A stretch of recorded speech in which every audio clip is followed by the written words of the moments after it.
Breaking tonight, just 24 hours after the first airstrikes on the terror army in Syria, and we are getting new assessments of what's really happening on the ground. It was just before 9:30 p.m. Eastern Time last night that we got confirmation these operations were in fact underway. The U.S. firing nearly 50 Tomahawk missiles and flying 6 different kinds of combat aircraft, raining fire on roughly 24 targets scattered across Syria. And we were not the only ones. Our Arab allies in Qatar, Saudi Arabia, the United Arab Emirates, Bahrain, and Jordan, adding more than a dozen fighter jets to the effort. In just the last couple of hours, we got some new video to add to some of what the Pentagon released earlier. Watch.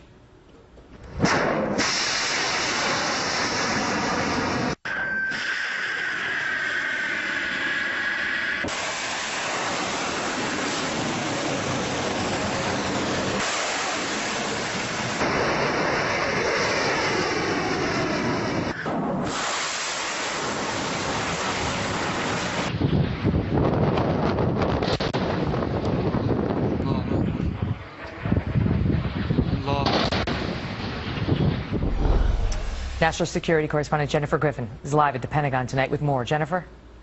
Megan, Pentagon officials say there are still targets left inside Syria. We've just learned from CENTCOM that there were 2 additional airstrikes carried out this morning at the end of the 3rd wave of airstrikes between 2 and 3 a.m. Eastern, raising the number of targets hit to 24 today. There are U.S. warplanes and Navy ships standing by in the region, ready to fly once given the go order. But right now, the Pentagon is still carrying out a bomb damage assessment. They are watching and waiting to see how the ISIS fighters try to regroup. Our initial indication is that these strikes were very successful.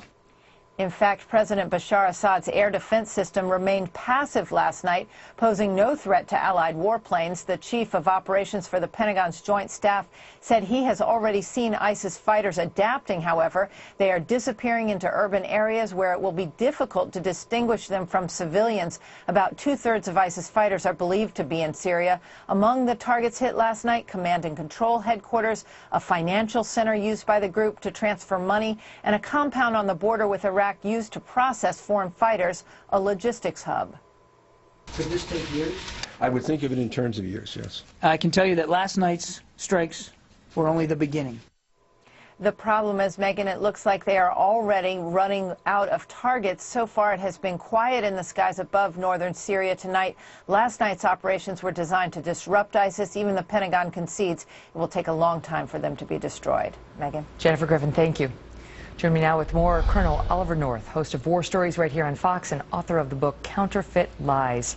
Colonel, good to see you. And so they're saying this is just the beginning. This may take years. Years? We're going to be doing airstrikes only for years?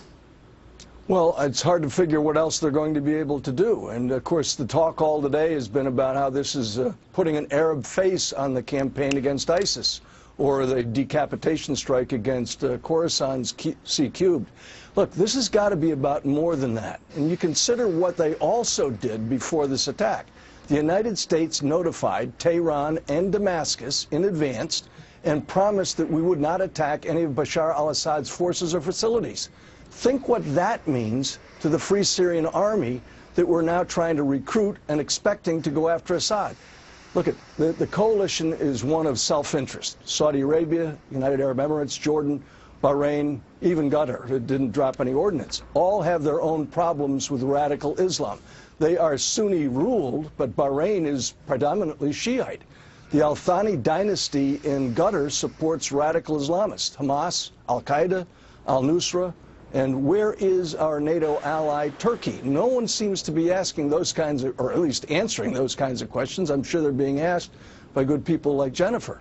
The bottom line is everyone is saying that this is going to be a long campaign, but a sustained air campaign over Syria is going to require another carrier strike group at least in the region, either in the Persian Gulf or the Mediterranean. And as of a few hours ago, not one of them is deployed. Airstrikes are going to disrupt and damage and distract ISIS, but it cannot destroy ISIS because air power has never captured terrain, an enemy combatant, or freed a hostage.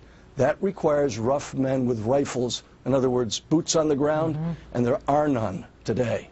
Meantime, the administration is suggesting the element of surprise was never important to us. That wasn't what this is about, so there was no downside to the 12-day delay between announcing we were going to bomb them and actually bombing them when it comes to ISIS. Do you buy that? Because there already have been reports that these guys infiltrated the civilian population. Sure, I don't buy that at all. In fact, we saw things starting to move coming out of Iraq and going to ground, if you will, inside Syria. And of course, all of that because, look, last night's strikes were great. I love air power. But as I say, air power doesn't do it alone.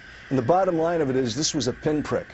The number of aircraft that we had, the targets that we could identify, and obviously you don't want to be hitting things you don't know where it's going because we're going to be accused of killing civilians.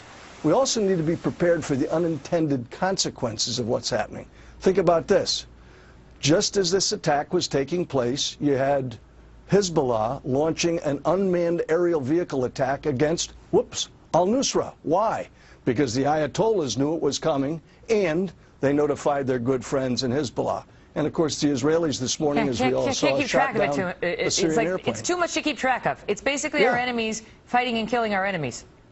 Well, that old Sanskrit and Persian expression, the enemy of my enemy is my friend, is no longer true. The bottom line of it is, it's nice to have these others aboard, but this is not going to be enough to finish what we've got to do with ISIS. Colonel North, thank you, sir. My pleasure. Tomorrow, President Obama will explain to the United Nations why he has launched this war in the Middle East, or at least responded to the launch of it by the other side. But when we come back, wait until you see what he was telling the UN at this time last year. And coming up, Bill O'Reilly, the terror war, and the revolt of the generals.